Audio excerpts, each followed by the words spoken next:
நல்லது பண்றதுக்கு அரசியலுக்கு வாங்கடா, கொள்ளை அடிக்கிறது கொலை பண்றதுக்கு அரசியலுக்கு. ஸ்டெப் ஸ்டோன்ஸ் வழங்கும் aero square premium flats Parandur புதிய ஏர்போர்ட் அருகில். விட்டா பறந்துடுங்க.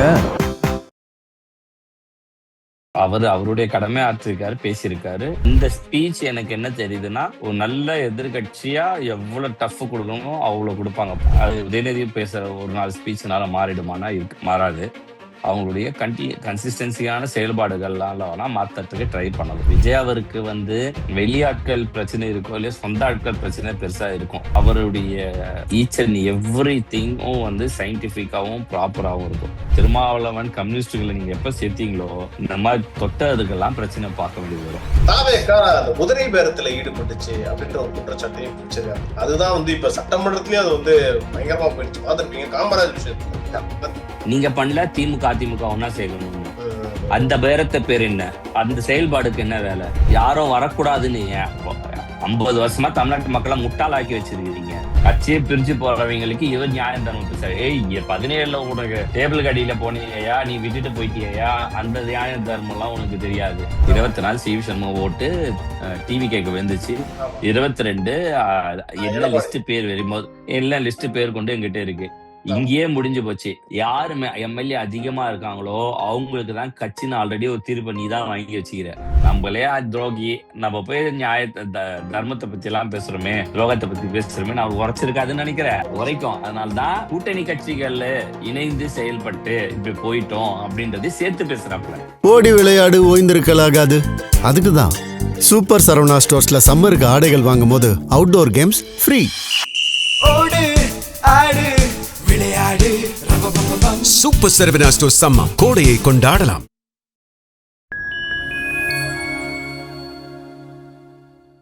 நேயர்களுக்கு வணக்கம். இன்றைய சீக்கே டாக் நிகழ்ச்சியில் பல்வேறு அரசியல் மற்றும் சமூக நிகழ்வு குறித்து உங்கள் சீக்கேவோடு பேசவிருக்கிறோம். வாருங்கள் நிகழ்ச்சி கொடுத்துருவோம். சார் வணக்கம் சார்.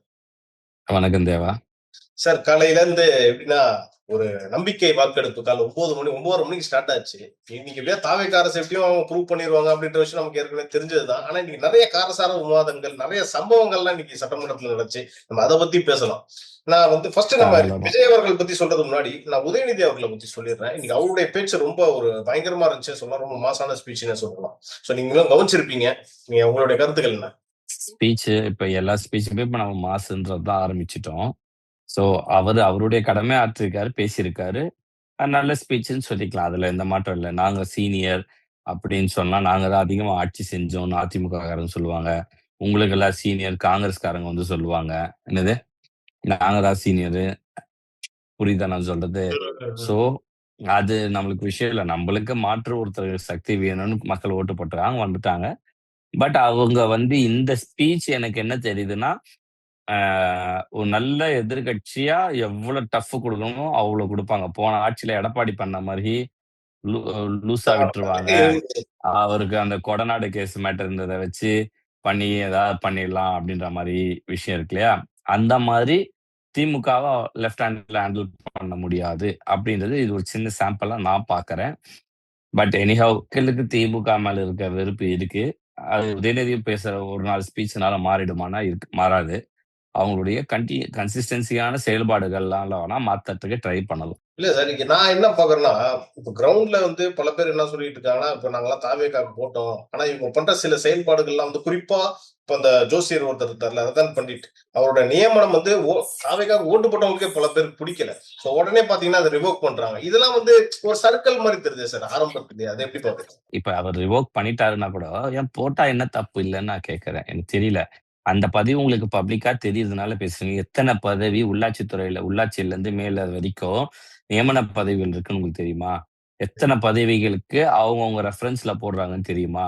முதல்ல அதுதான் சொல்றேன். இப்போ விஜய் அவருக்கு வெளியாட்கள் பிரச்சனை இருக்கும் இல்லையா, சொந்த ஆட்கள் பிரச்சனை பெருசா இருக்கும். ஓகேவா? நம்ம ஆளுங்களுக்கு செயல்பாடு என்ன தெரியாததுனால அது ஒரு பிரச்சனையா இருக்கு. பட் எனக்கு தெரிஞ்சு உட்கட்சியில ரொம்ப இதுக்கு அகைன்ஸ்ட் பண்ண மாதிரி எனக்கு தெரியல.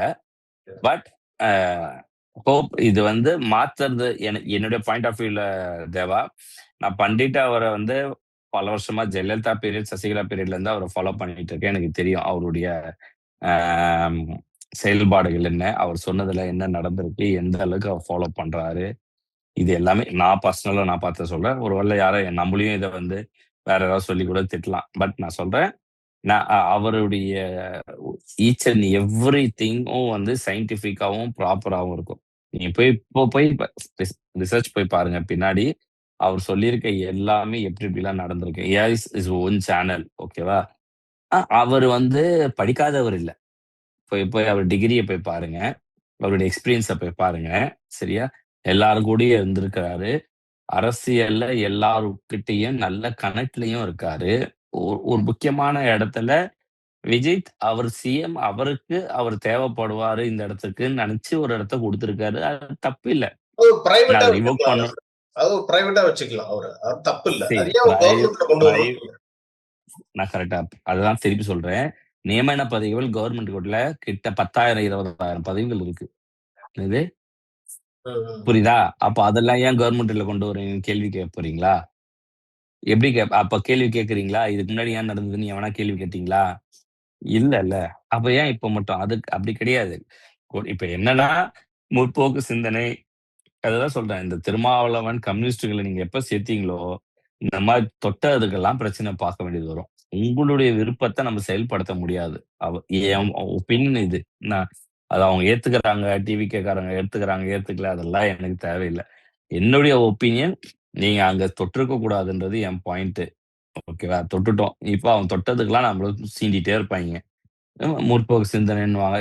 அதெல்லாம் ஒண்ணும் இல்ல. இப்ப சொல்லிட்டு இருந்த கலைஞர் வீட்டுலருந்து துர்கா அம்மா கோயில்ல நான் எத்தன நாள் நான் துர்கா அம்மாவ கோவில்ல பிரார்த்தனைக்கு பார்த்திருக்கேன்னு எனக்கு தெரியும். அவங்க துர்காம்மா எந்த பார்க்கலாம் சார். கோயிலுக்கெல்லாம் அவங்களுக்கு கடவுள் நம்பிக்கை இருக்கு. ஸ்டாலின் போல, உதயநிதி போல இல்ல.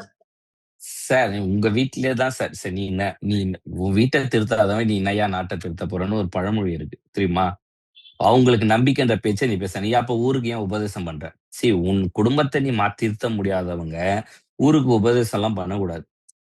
புரியுதா? எல்லா இடத்துலயும் அப்படிதான். வீரமணி தாலி அறுப்பாரு. அவர் வீட்ல பொண்டாட்டி, புள்ளைய, பொண்ணு வந்து தாலி போட்டுன்னு திரிவாங்க. எது? முதல்ல அவங்க அறுத்துட்டு வர சொல். ஜெனரல் சொல்றேன். நீ முதல்ல புரிஞ்சுக்கோங்க.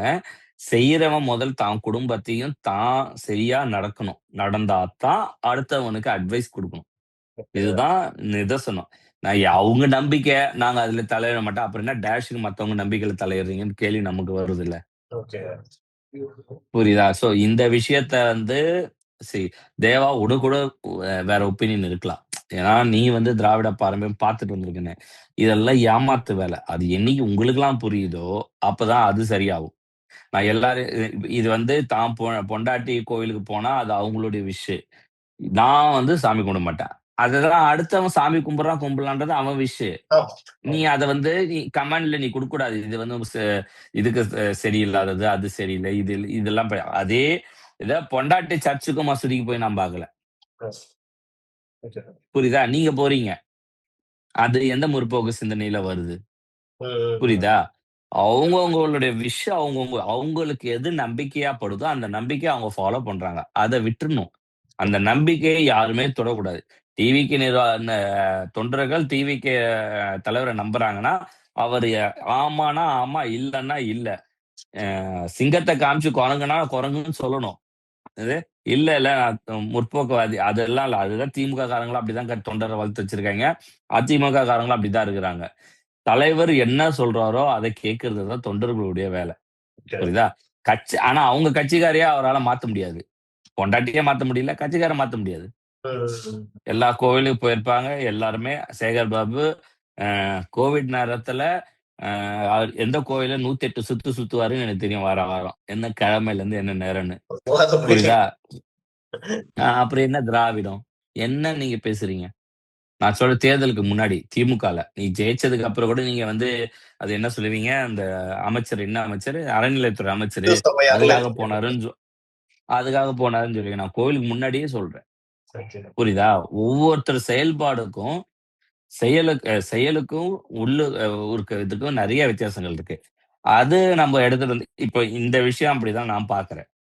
எனக்கு தெரிஞ்சு அவர் போட்டதா இருக்கணும். அத மாத்தக்கூடாது. சரி நாளைக்கு அவர் மேல தப்பு சரி அதுல வருதா அத மாத்தலாம். என்னுடைய முடிவை நானே தப்புன்னு ரிவோக் பண்றத நான் அக்செப்ட் பண்ண மாட்டேன். ஃபர்ஸ்ட் ஏன்னா நான் போட்டு நான் அக்செப்ட் பண்ண மாட்டேன்ல, டே ஒன்லயே அக்செப்ட் பண்ண மாட்டேன். ஏன்னா ம். அவர் செயல்பாடுக்குள்ளே போல. அவர் ஆமா. அந்த ப்ராசஸா அவர் சரியா பண்ணாரா? பண்ணலையா? நடக்குதா? நடக்கலையா? நான் பார்க்கறதுக்கு முன்னாடி நான் எப்படி ரிவோக் பண்ண முடியும்? ம். கூட அணுவா தேர்தல்ல கூட இருந்திருக்காரு. எல்லா விஷயத்துக்கும் கைட் பண்ணியிருக்காரு. எல்லாம் நடக்கிறதுக்கு அவர் benefit you get a benefit from him. ஓகேவா? அதாவது நாலெட்ஜபிளாவோ, அஸ்ட்ராலஜி நீங்க எல்லாரும் சொல்ற மாரி அஸ்ட்ராலஜின்னு கூட சொல்லிட்டுக்கோங்க. சரியா? அவர போய் பேட்டி எடுத்திருக்கீங்களே, எத்தன பேட்டி இருக்கு? அதுல எங்க வெறும் அஸ்ட்ராலஜர் மட்டும் பேசியிருக்காரா? எக்ஸ்பீரியன்ஸ அரசியல் அரசியல் பேசியிருக்காரா? பேசுறது. அரசியல் பேசுறது. அரசியல் பேசியிருக்காரு. அப்புறம் அவரு பேசுறதுல அவர போடுறதுல என்ன உங்களுக்கு தப்பு? நம்ப அண்டா வேற வந்து இத பத்தி பேசியிருந்தாரு வேற. ஊருக்கு முன்னாடி அவருக்கு ஜோசியர்ன்னு சொல்ட்டு. உங்க அதுதான் நீங்க ஆதரிக்கிற அம்மா கோவிலுக்கு போகும்போது என்ன பண்ணிட்டு இருந்தீங்கன்னு கேள்வி கேட்டா பதில் வராது. கியூ நிச்சயமா. எல்லாம் ஓரம் கட்டி அவங்களுக்கு ஸ்பெஷல் தரிசனம் குடுக்கும்போது உங்களுக்கு வாய் கண்ணு குருடாயிடும். வாய் வந்து ஊமி ஆயிடுவாய்ங்க. காது வந்து கேட்காம போயிடும். இப்படிதான் காலம் இருக்கு. இது ஒரு சைடு எல்லாம் போயிட்டு இருக்கிறப்போ, இன்னொரு விஷயம் இப்ப ஸ்டாலின் அவர்களா இருந்தாலும் சரி, அப்புறம் அவங்க கூட்டணியில இருக்கக்கூடிய பிரேமலதா அவர்களா இருந்தாலும் சரி, தாவேக்கா அந்த குதிரை பேரத்துல ஈடுபட்டுச்சு அப்படின்ற ஒரு குற்றச்சாட்டையும் இப்ப வச்சிருக்காங்க சார். அதுதான் வந்து இப்ப சட்டமன்றத்திலயும் அது வந்து பயங்கரமா போயிடுச்சு. பார்த்திருப்பீங்க காமராஜ் விஷயத்துல. குதிரை பேரம் நடந்தா என்ன? ஏன் சார்? என்ன? அதையே நீங்க என்கரேஜ் பண்றீங்க? இல்ல நான் அப்படி நடந்தா என்னன்றேன். நீங்க பண்ணல திமுக, அதிமுக ஒண்ணா சேர்க்கணும்னு. அந்த ம். பேரத்த பேர் என்ன? அந்த செயல்பாடுக்கு என்ன வேல? யாரும் வரக்கூடாதுன்னு 50 வருஷமா தமிழ்நாட்டு மக்கள முட்டாளாக்கி வச்சிருக்கிறீங்க. விரோதி, விரோதி, விரோதின்னு சொல்லி மாத்தி, மாத்தி ஓட்டு போட வச்சு, நீங்க உட்கார்ந்து காலம் தள்ளிட்டு இருந்தீங்க. அப்ப தெரியல, இப்போ உனக்கு எடப்பாடியே சிஎம் 2 வருஷம் எடுத்துக்கிறது சொல்லும்போது தோணல உங்களுக்கு? அது பேர் என்ன? சார் அது வந்து மக்களோட அதிமுக காரங்க கூட தீர்ப்புக்கு எதிரான செயல் வேணா எடுத்துக்கலாம். ஆனா அவங்க எங்கேயுமே குதிரை பேரத்துல ஈடுபடல. எம்எல்ஏக்கள வாங்கல. ஏன் 47 இப்ப எம்எல்ஏ ரெசார்ட்ல வைக்கும்போது என்ன பண்ணிருந்தாங்களாம்? கொஞ்சிட்டு இருந்தாங்களாமா? ஐயா சாமி பாத்துருங்க. நான் குதிரை பேசலாம் பேரம்லாம் பேசல. நீங்கலாம் ரொம்ப விசுவாசிங்க. என் செல்லக்குட்டிங்க, என் அம்முக்குட்டிங்க. நீங்க ஓட்டு போட அப்படி கெஞ்சின்னு இருந்தாங்களாமா? என்ன பண்ணிட்டு இருந்தாங்களாம்? சீ அ தம்பி உனக்கும் தெரியும், எனக்கும் தெரியும். உண்மை என்னன்னு. சரியா? வாதத்துக்கு பேசுறது வேற, ரியாலிட்டி வேற. ஓகேவா? ஆமா. சில விஷயங்கள் எல்லாம் நம்ம ரொம்ப ஓப்பனா பேச முடியாது. இவைங்க நம்ம கூடயே ஒரு இடத்துல நடந்து என்னென்னலாம் பண்ணியிருப்பாங்க நம்ம பார்த்திருந்தா கூட, வெளிய இருந்து சொல்ல முடியாது. ஏன்னா, நம்மகிட்ட ஆதாரமா கையில வச்சிருக்க முடியாது. நம்ம பார்த்தது தான் நம்ம பேச முடியும். நமக்கு வந்த தகவல தான் நம்ம சொல்ல முடியும். ஆமா. ஆதாரமா நம்ம கையில போட்டு பேச முடியாதுன்றதுனால, நம்ம எல்லாத்தையும் பப்ளிசைஸ் பண்ணாம இருக்கிறோம். சரியா? நான் திருப்பி டிவிக்கே பேரம் பேசுனாங்களே வச்சுக்கப்பா. என்ன பிரச்சனை? மக்கள் 35% ஓட்டு போட்டுருக்காய்ங்க. ஆமா. என்னது? நீ சீட்டு எனக்கு கம்பேரிசனே விட்டுடு. 35 தான் இன்னைக்கு பெரிய நம்பர் பெர்சன்டேஜ்ல. மத்ததெல்லாம் 30 கீழ சுருங்கிருச்சு. புரியுதா? அப்ப 5% அதிகமா இருக்கவரு யாரு? டிவிகே. அவர் தானே ஆட்சி அமைக்கணும். ஆனா நீங்க வந்து கரெக்ட்டா? சிங்கிள் மெஜாரிட்டியா தாவேக்கா இருந்தாலும், மீதி இருக்கக்கூடிய 65% எல்லாமே எதிர்க்கட்சியில இருக்காங்க அப்படின்ற மாரி எதிர்க்கட்சி தலைவர் உதயநிதி சொல்றாரு சார் சட்டமன்றத்துல. எது அதுல நம்ம ஏத்துக்கலாம். யாருக்கு அதுதான் திருப்பி சொல்றேன். இதுதான் உங்களுடைய பார்ஷியாலிட்டி. நீங்க ஒண்ணு காமிக்கிறீங்க பாரு திருப்பியுமே. சட்டசபையிலே வந்து பதிவு பண்ணிட்டீங்க பாரு. என்னது? சரிப்பா. நீ சூப்பர்ல. போன தடவ அ திமுக ஆட்சி அமைச்சது தம்பி. ஆமா. எவ்வளோ பெர்சன்டேஜ் வாங்குனாங்க?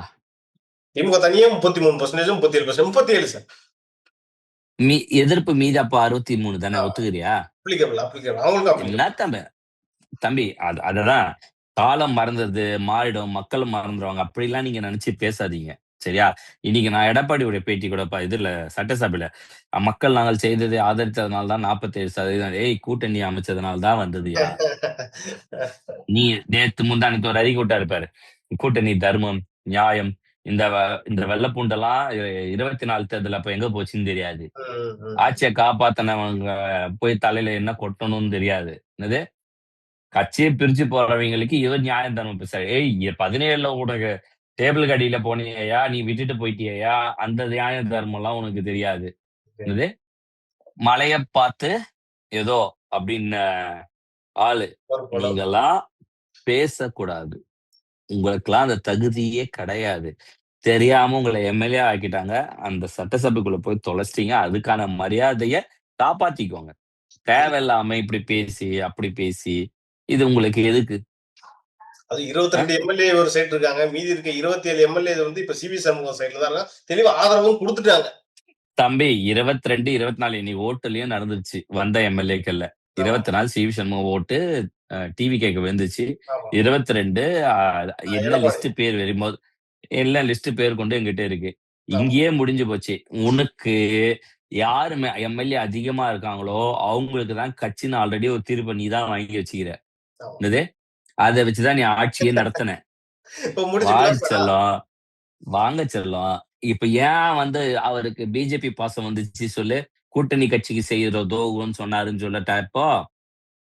அவன் தான் காப்பாத்துவான். அவன் சரண்டர் ஆயிட்டோம்னா, கட்சி நம்ம கையிலேயே இருக்கறதுக்கு, நம்ம என்ன பண்ணாலும் அவங்க காப்பாத்தி குடுப்பாங்கன்ற நம்பிக்கை. இல்ல போன தேர்தல்ல கழட்டி விட்டு போன மாரி கழட்டி விட்டு சொல்லேன் இப்போ. சரியான ஆம்பளையா இருந்தா. ஓகே முடியாது போன தடவ பண்ணீங்கல்ல. முடியாது வாய்ப்பில்ல ராசா, வாய்ப்பில்ல. ஏன்னா, அவிங்க ஆதரவு இருந்தா தான் இந்த கட்சி தான் கட்டுப்பாட்டுல இருக்கும். இவங்க போனாலும் ஒண்ணும் பண்ண முடியாதுன்ற அதனால தான் அந்த அறிக்கையிலேயே முந்தாநேத்து அந்த அறிக்கையிலேயே வந்ததுக்கு அந்த சென்டென்ஸ் காரணம், நம்பளே துரோகி, நம்ம போய் நியாயத்த தர்மத்த பத்திலாம் பேசுறோமே, துரோகத்த பத்தி பேசுறோமே, அவருக்கு உரைச்சிருக்காதுன்னு நெனைக்கிறேன். உரைக்கும். அதனால தான் கூட்டணி கட்சிகள்ல இணைந்து செயல்பட்டு இப்படி போயிட்டோம் அப்படின்றதையும் சேர்த்து பேசுறாப்ல. இல்ல சார் இப்ப சி.வி. சண்முகம் வந்து நாங்க எந்த கூட்டணியிலும் இல்ல குறிப்பா பாஜக கூட்டணியில இல்லன்னு சொல்றாரு. இப்ப அவர் சைடு வந்து எம்எல்ஏஸும் அதிகமா இருக்காங்க. இப்ப வந்து பாஜக வந்து இப்ப அவர் சைடு கூட்டணியில இல்லன்னா சப்போர்ட் பண்ணுவாங்கன்னு நினைக்கிறீங்களா சி.வி. சண்முகத்துக்கு? சரி கண்டிப்பா பண்ண மாட்டாங்கன்னே வச்சுக்கலாம்பா. எடப்பாடியே பண்ண வேண்டியது காரணம் என்ன இருக்கு? நான் ம். சொல்றேன் கேட்டுக்கோ. அடுத்த கட்சி ஒண்ணு உதயமாக போகுது. ஓகே. ஃபிளாஷ் நியூஸ் வச்சுக்கோங்க. ஓகேவா? ஓகே அந்த தமிழ்ல. கொங்கு பெல்ட்ல இருந்து ஒரு லீடர் வரப்போறாரு. ஓகே. ஓகேவா? மொத்தமா எடப்பாடியில இருந்து எல்லாரையும் முடிச்சுட்டு, அடுத்தது நடக்க போகுது. இதுக்கு சிம்பாலிக்கா 2 நாள்ல எல்லா மேட்டரும் ரிலீஸ் ஆக ஆரம்பிச்சுச்சு. ஓகேவா? அது கட்சியா ஆரம்பிக்குதா, எக்ஸிஸ்டிங்கான்றத மட்டும் பொறுத்து இருந்து பாருங்க. நான் சொல்றேன் கட்சியா ஆரம்பிக்கிறதுக்கான வாய்ப்புகள் மட்டுமே அதிகம். ஏன்னா, ஐடியாலஜி மாறுது. இங்க வேற மாத்தணும்னு முடிவு பண்ணியாச்சு. ஓகேவா? அவரு தேர்தலுக்கு முன்னாடியே பண்ணியிருக்க வேண்டியது. தேர்தல் வரைக்குமாவது அமைதியா இருக்கணும்னு நெனச்சிருந்தாய்ங்க. அமைதியா இருந்துட்டாங்க. ஏன்னா, உண்ட இடத்துக்கு துரோகம் பண்ணக்கூடாது அப்படின்ற ஒரு நல்ல எண்ணத்துல அமைதியா இருந்தாங்க. இதுக்கப்புறம் தன்னுடைய செயல்பாட வெளியே கொண்டு வர வேண்டிய காலம் கட்டாயம் வந்துருச்சுன்னு, களத்துல கூடிய விரைவில் வரும். அப்போ பேசுவோம். இந்த இவங்க எல்லாம் இருக்கிற இடமே இல்லாம போறதுக்கான வாய்ப்பு தான் அதிகம். நீங்க இருக்கிறவங்கலாம் யாரு தேவா? எல்லாம் பழைய இதுக்கெல்லாம் இதெல்லாம் ஓஎஸ் மணியன் மாரி ஆளு, அ எடப்பாடி. ஆம புகுந்த வீடும், உதயகுமார் புகுந்த வீடும் உதவாது. என்னது? ஆமா. நான் நான் நான் சொல்றேன். உதயகுமார் யார முதல்ல தூக்கி பிடிக்கிறாரோ, அவிங்க அழிவுன்றது நான் காலம் பார்த்துட்டேன். 2016ல இருந்து பார்த்துட்டேன். கடைசில அவரே 16 இறந்து போயிட்டாரு. அம்மாக்காக என்னமோ பண்ணாரு. அதான் அம்மாக்காக பண்றேன்னு அம்மாவ முடிச்சு விட்டாரு. அடுத்தது சின்னம்மா சின்னம்மான்னாரு அவரும் முடிச்சு விட்டாரு. அப்புறம் ஓபிஎஸ் அவங்க கட்சி இதுல அவரையும் முடிச்சு விட்டாரு. அடுத்தது அண்ணன் எடப்பாடியார் அப்படின்றத வந்து நின்னு இப்ப அண்ணன் எடப்பாடியாரும் முடிச்சு விட்டாரு. அவரும் முடிஞ்சு போயிட்டாரு. முடிச்சு போயிட்டாரு. இவ்வளவுதான். அவ்வளவுதான். சார் இந்த மாரி அம்மாவுக்கு கோவிலு கட்டுறேன், ஊரை ஏமாத்துற வேலைகள செய்றவன் எவனும் உருப்படுறது இல்ல. உண்மையா விசுவாசமா செய்றாய்ங்க பாருங்க. அவன் கண்டிப்பா நல்லா இருப்பான். ம், அவன் ம். தாக்கு பிடிப்பான். இல்லாத பட்சத்தில் வாய்ப்பில்ல. ஓகே. நீங்க சொன்ன அந்த மர்ம தலைவர் ஆள பேரு ஸ்டார்ட் ஆகுன்றது மாரி எல்லாரும் கெஸ் பண்ணிட்டு இருக்காங்க. விரைவில் அவரு கட்சி ஆரம்பிக்க போறதான்னு சொல்றாங்க. சார் அப்ப அடுத்த நான் அத எலக்ஷன் எப்படி சார் இருக்க போகுது அது? நான் சொல்றேனே தமிழ்நாடு இனிமேல் நல்லா செழிக்கும். நல்லா இருக்கும். நல்ல லீடருங்க 2 பேர் வராங்க. இவங்களெல்லாம் ஓரங்கட்டிட்டு, அடுத்த தேர்தல்ல திருப்பி சொல்றேன். சிஎம் டிவிகே தான். விஜய் தான். ஆனா எதிர்க்கட்சியோ யாருன்றதுல இது ஒரு 2 பேருக்குள்ள போட்டி நடக்கும். போட்டி. அதுல ஒருத்தங்க எக்ஸிட் ஆவாய்ங்க. அதுக்கு இன்னொருத்தர் வரப்போறாய்ங்க. அப்ப பாரு. புரட்சி தமிழர் எடப்பாடியாரோட வாழ்க்கை என்ன போகுதுன்னு ரொம்ப வருத்தமா இருக்கு சார் எனக்கு. அவரே வருத்தப்பட மாட்டாரு. நீ சும்மா நான் தான் முதல்ல இருந்து சொன்னேனே. இன்னைக்கெல்லாம் மைக் புடிச்சு பேசுறாய்ங்க பாத்தியா? 21 இருந்து அவர் ஜெயிக்கிறதுக்கே வேலை செய்யல. நீ இன்னைக்கு பேசுறாங்க. நான் தான் அன்னில இருந்து சொல்லிட்டு இருக்கேனே. தெளிவா புரியுதா? சொன்னீங்க. கூட்டணின்றது எதுல வச்சாரு. நான் அரித்மெட்டிக்கோட நம்பர்ஸோட சொன்னேன். ம், ம், ம். ஓகேவா? அத நீ இன்னைக்குமே எப்படியாவது கொங்கு பெல்ட்ல ஒரு 70 சீட்ட புடிச்சு எதிர்க்கட்சியா ஸ்ட்ராங்கா உட்கார்ந்துடலான்ற நெனப்புல தெரிஞ்சதுனால தான் இந்த ஆப்பு. அதான் ஓகே. சொல்றேனே, தன்வினை தன்னை சுடும். அத நீ வந்து அனுபவிக்கணும். நீங்க என்ன நான் இன்னொன்னு அந்த பதவியில இருந்து உன்னை புடுங்கி அந்த டம்மியா உட்காருவாங்கல்ல, ஒண்ணுமே இல்லாம. அது வந்து ரொம்ப கஷ்டமான விஷயம் தேவா. அத அவர் அனுபவிப்பாரு. எழுதி வச்சுக்கோ. ஓகே. அடுத்த சில நாட்கள்ல இது நடந்து அது அவர் ஃபீல் ஐசோலேட்டட் செய்யப்படணும். செய்யப்படுவார். செய்யப்படணும்ன்றது என்னுடைய விருப்பம். செய்யப்படுவார்ன்றது கடவுளுடைய ஆசீர்வாதம். விரைவில் விரைவில் நடக்க போகுது அப்ப. நடக்கும். ஓகே. ஏன்னா இப்ப பாத்தீங்கன்னா இந்த நம்பிக்கை வாக்கெடுப்புல வந்து தாவேக்கா என்னதான் ஜெயிச்சிருந்தாலும் ஒரு பக்கம் வந்து திமுக வெளிநடப்பு செஞ்சுட்டாங்க. நடுநிலையா இருக்கிறது பாஜக ஒரே ஒரு ஆள் தான் இருந்தாங்க. ஏன் அந்த நடுநிலையை அவங்க சூஸ் பண்ணாங்க? சரி, அவங்க சூஸ் எதுக்கு இப்ப அவங்க வந்து இப்ப எக்ஸாம்பிள் காங்கிரஸ் அந்த பார்ட்டியில இருக்கு அலைன்ஸ்ல. அப்ப அவங்க எப்படி போய் அங்க சப்போர்ட் பண்ண முடியும்? ஒண்ணு. ஓகேவா? அதிமுக இப்போ 2ஆ இருக்கு. அவங்க சைட்ல எந்த ஒப்பீனியனுக்கும் அவங்க கொடுக்க முடியும். இந்த 2மே பண்ண முடியாதுன்ற பட்சத்தில் ஸ்டாண்ட் இன் மிடில்ன்றது தான் குட் சாய்ஸ். சரியா? அது ஒண்ணும் பண்ண முடியாது அது. இப்ப நீ இத கேள்வி கேட்கறல்ல, அப்படின்னா திமுக கூட்டணிக்குள்ள இருக்க கட்சிகள் எப்படி டிவிக்கு ஆதரிச்சு ஓட்டு போட்டீங்க அப்படின்ற கேள்வி வரணும்ல. அதுக்குதான் அவங்க சொல்றாங்கல்ல, ஜனாதிபதி ஆட்சி வந்துடக்கூடாதுன்றதுக்காக நாங்க இந்த ஆட்சியை வந்து நாங்க ஆதரிச்சோம் அப்படின்னு சொல்றாங்க. நீ ஏன்பா கவலை பண்ற ஜனாதிபதி ஆட்சி வரக்கூடாதுன்னு? உன் ஆட்சி வரக்கூடாது மக்கள் போட்டாங்கல்ல. என் கேள்வி என்ன தெரியுமா? உங்க ஆட்சி வரக்கூடாது தானே மக்கள் ஓட்டு போட்டாங்க. அப்ப யார் ஆட்சி வந்தா உங்களுக்கு என்ன பிரச்சனை? சரி, எனக்கு நான் கூட கொஞ்சம் சைக்காலஜிக்கலா அஃபெக்ட் ஆனேன். இந்த ஆளுநர் வந்து செஞ்ச செயல்பாடுகளை இந்த பழைய மேட்டர்லாம் நம்ம நிறைய டீகோட் பண்ணோம். பட் இப்ப எனக்கு என்ன தோணுதுன்னா, ஆளுநர் இந்த போயிடுவோம் பூச்சாண்டி காமிச்சாரு தவிர போல உங்களை சிஎம்மா ஆக்கிட்டு தான் போயிருக்காரு. அப்போ இங்க இவங்க என்ன வேணா பண்ணுவாங்கன்னு தெரிஞ்சதுனால அவரு உங்களை மெஜாரிட்டி கொண்டு வந்து காமிச்சிருங்கன்னு காமிச்சிருக்கிறாரு. சேஃப் ஆயிடுங்கன்னு. அதிமுக திமுகவும் பின்னாடி ஏதோ பண்றாங்கன்னு தெரிஞ்சு அத பண்ணாம தடுத்திருக்காங்கன்றதுதான் இப்ப எனக்கு தோணுது. இன்னைக்கு நம்ம சீக்கிரர்களே சார் வந்து இப்ப நடுக்கடல்ல இருக்கிறதுனால அந்த சரியா சிக்னல் கிடைக்கல. அதனாலதான் வந்து வீடியோ பாதியில நின்றுச்சு. இதுக்கப்புறம் இந்த மாதிரி தவறு எதுவும் நடக்காதுன்றத நாங்க பாத்துக்கிறோம்.